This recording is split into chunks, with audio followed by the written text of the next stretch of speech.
In today's video, I'm going to teach you how to download and install the Gmail app on your laptop. It's a great way to access your email more conveniently, and the process is fairly straightforward. If you find this useful, consider subscribing and liking the video. Let's dive right in. First, open your browser and go to mail.google.com. This is where you'll log into your Gmail account, so if you haven't already done so, now's the time to enter your email address and password. Once you're successfully signed in, you're ready to take the next step. Now, let's get your Gmail app ready. Look towards the top right corner of your browser.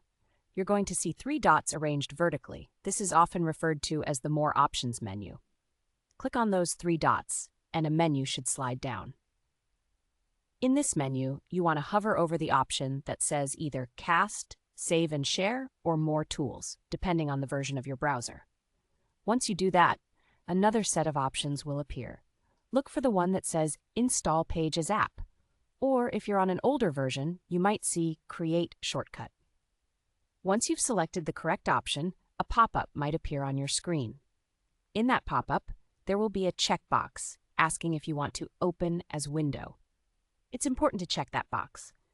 This will ensure that your Gmail app opens in its own window, separate from your browser, giving you a more app-like experience. Once you've checked that box, go ahead and click on Create or Install.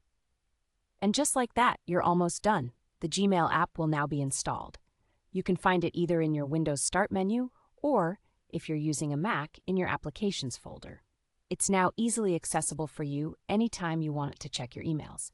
Just a double click, and you're in. So there you have it. You've successfully downloaded and installed the Gmail app on your laptop. You can now enjoy the convenience of having your email at your fingertips without the need to navigate through your web browser each time.